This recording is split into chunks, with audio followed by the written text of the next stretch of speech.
Class 9th lesson number 6 the value of time. The value of time का meaning है वक्त की कदर करना या वक्त की कीमत को जानना। Taseer was well known for his cheerful nature and kind-heartedness.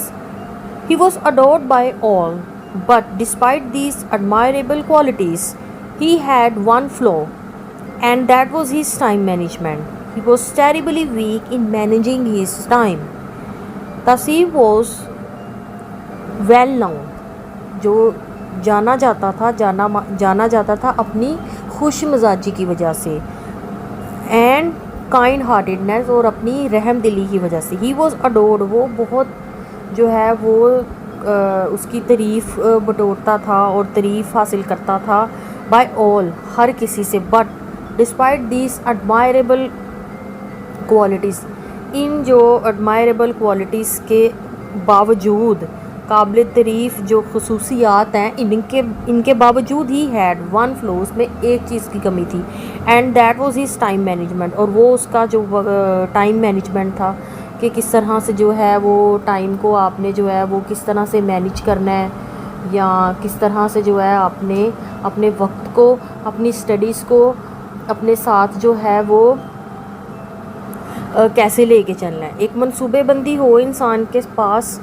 बेशक वो अपनी, ये नहीं ज़रूरी कि आप हर वक्त बुक वॉर्म ही बने रहें। आपके पास सिर्फ एक टाइम टेबल होना चाहिए प्रॉपर, जिसमें आप अपना स्कूल भी जाएं, उसके बाद में आप वहाँ से आएँ तो आप अपने खेलने के लिए भी टाइम निकालें, फिर दैन आप कहीं पे अगर कोचिंग वगैरह पे जाते हैं वहाँ जाएं, और फिर उसके बाद अपना होमवर्क करें। दैन आपके पास जो है वो फिर भी 1-2 घंटा बचता है, आप अपनी कोई भी किसी किस्म की कोई हॉबी है तो वो आप उसमें उसको जो है वो इंजॉय कर सकते हैं। तो जो सबसे जो उसकी कमी थी उसमें थी टाइम मैनेजमेंट, कि मनसूबाबंदी नहीं थी उसके पास किसी भी काम को करने के लिए। He was terribly weak in managing his time, वो बुरे तरीके से जो था वो उसमें इस चीज़ की कमी पाई जाती थी कि उसे टाइम मैनेजमेंट नहीं आती थी। तसीर often found himself procrastinating video तसीर often found himself procrastinating, वो हमेशा अपने जो काम है वो जो भी मतलब उसके काम थे उनको टालता रहता था, किसी किस्म की भी उसके पास कोई भी काम होता था। प्रोकास्टिनेटिंग का मतलब होता है टालना किसी चीज़ को या डिले कर देना किसी भी चीज़ को अगले वक्त के लिए। He used to spend hours together, engrossed in video games, chatting with friends, and daydreaming, while his schoolwork and courses piled up. अब वो क्या करता था कि he spent बहुत सारे घंटे गुजार देता था together इन वीडियो गेम्स में, और चैटिंग विद फ्रेंड्स, या डे ड्रीमिंग, या ख्यालों में खोए रहना। ये उसका ज़्यादातर एक्टिविटीज़ में उसकी ये थी कि वो डे ड्रीमिंग करता है, और जो है वो वीडियो गेम्स, जो आजकल के बच्चे अक्सर ही जो है वो फ़ोन्स वगैरह की तरफ जो है वो ज़्यादा रुझान है उनका। While his school work and courses piled up, अब पाइल का मतलब होता है ढेर लग जाना, कि मतलब उसके पास इस तरह से जो उसका स्कूल का काम है उसका एकदम से जो है वो बर्डन अप हो जाता है। अगर हम अपने स्कूल की असाइनमेंट्स रोज़ ब रोज़ टाइम पे करते हैं तो हमारे पास फिर जो है वो काम इकट्ठा नहीं होता, और जब फिर काम हमारे पास स्कूल का जो है स्कूल की असाइनमेंट्स वगैरह जब वो इकट्ठी हो जाती हैं, देन हमारे लिए प्रॉब्लम ये क्रिएट होती है कि हमारा फिर दिल लुकताना शुरू हो जाता है। इसीलिए ये चैप्टर आई गेस आपके जो है वो कोर्स में इसलिए रखा गया है न्यू बुक में, ताकि आपको वैल्यू ऑफ टाइम और टाइम मैनेजमेंट के बारे में ताकि आपको बताया जा सके। While his despite these good intentions, मतलब उसकी गुड इंटेंशंस या उसकी बेशक ख्यालात उसके अच्छे ही होते थे। Always seems to run out of time, वो हमेशा जो था वक्त से भागता रहता था। Leading to rushed assignments and incomplete task, अब उसका जो मतलब टाइम के बाद कोई भी काम जो था वो करता था। लीडिंग टू रश्ड असाइनमेंट्स, फिर एकदम से जो है वो भागना किसी असाइनमेंट्स को पूरा करने के लिए, और incomplete task. His teachers were greatly concerned about him, अब टीचर्स तो फिर कंसर्न करेंगे, उनको वो फ़िक्रमंद होते थे उसके बारे में। And his parents were also perpetually worried. Perpetually का मतलब होता है मुसलसल तौर पे।